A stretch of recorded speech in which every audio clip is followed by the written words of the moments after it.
Tervist! Sellel ajal, kui Eesti Vabariik tähistab iseseisvuse taastamist ja meie tippametnikud ministrist presidendini kasutavad iga võimalust rahva peale nii ülekantud kui ka otseses tähenduses pasandada, sest eriti sobivad selleks on ju riiklikud tähtpäevad, on see tühjalt ringi käiva mootori hääl see, mida tõenäoliselt kuuled, kui sa oled ostnud sellise raadioteel juhitava auto. Ühel hetkel lõpetas üks pool rattaid oma töö. Kauba võiks kaupmähle tagasi anda, garantii on olemas, kuid see ei oleks lõbus. Tänases osas võtame meie kaugjuhitava auto osadeks. Kaugjuhitavad autod jagunevad laias laastus kaheks. On mänguasjad ja on tõsised sõidukid. Mänguasja tunneb ära selle järgi, et sellele ei ole saada varuosi ja Nikko Vaporizer 2 on tüüpiline mänguasi.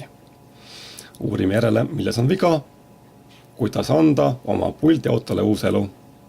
Selleks tuleb veidi kruve keerata, auto osadeks võtta. Kui sa oled eemaldanud kere, rattad, raami küljakatte, tulevad nähtavale hammasrattad. Viga on lihtne ja tõenäoliselt seisavad selle veaga silmitsi kõik need, kes selle auto ostavad. Ma ei näe, et mõnel kuidagi vedada võiks. Tegemist on, kuidas nüüd peenelt öelda, disaini veaga või teadliku veaga. Kui asjad ei laguneks, ei saaks neid ju palju toota. Siin on siis näha vigane hammasratas, millel on üle poolte hammastest maha lihvitud.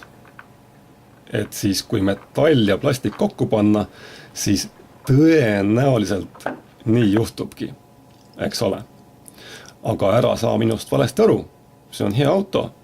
Häda on selles, et auto tundub olema projekteeritud kestma 5-10 töötundi, mida on 80 € eest liiga vähe.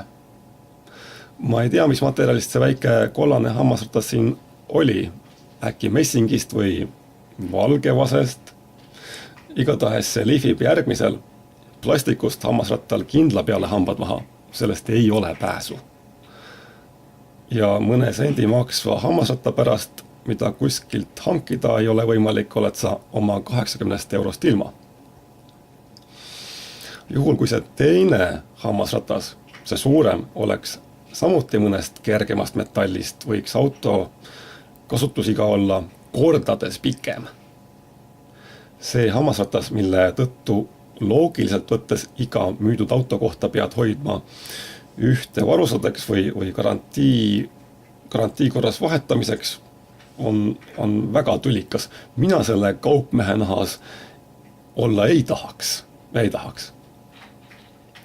Ja seda tarvis olevat hammasratast ei ole eraldi olemas, kuigi tuhnisin terve ilmavõrgu ja AliExpressi läbi, kust ometi saab kõike. Nii et sa saad selle hammasratta ainult koos selle autoga ja võib-olla sa saad selle hammasratta veel otse tehasega suheldes, kui maaletoojad tüüdata ei viitsi. Üks võimalus on veel. See on vaadata eBayst. Seal müüakse selliseid autosid, kui sul veab 1 € alghinnaga varuosadeks. Loomulikult pead arvestama postikuluga. Tüüpiline jutt müügikuulutuse juures on tavaliselt see, et 1,5 rattad ei käi auto ringi. Üllatus, üllatus. Ei tea miks. Ja ühte põhjustest, miks need ringi ei käi, nägid sa videost. Ja jutt 1,5 rataste mitte ringi käimisest tähendab minule, et sealt teiselt poolt saab vajalikku varuosa. Ühesõnaga, kui on viitsimist, on viga hõlpsasti parandatav. Leia osa ja vaheta see. Teine võimalus on viia oma auto kahtlaste tunnuste ilmnedes maaletoojale kohe tagasi. Seletad, kuidas autot on kasutatud nõuetele vastavalt, kuid nüüd auto enam ei sõida. Ongi kõik. Tähendab, kaup on vigane. Ja ei mingit kobisemist. Muidugi, kui sa tahad kauba tagastada, ei tohi sa garantii alla kuuluvat asja ise lahti võtta. ei muut kui kuulmiseni ja nägemiseni.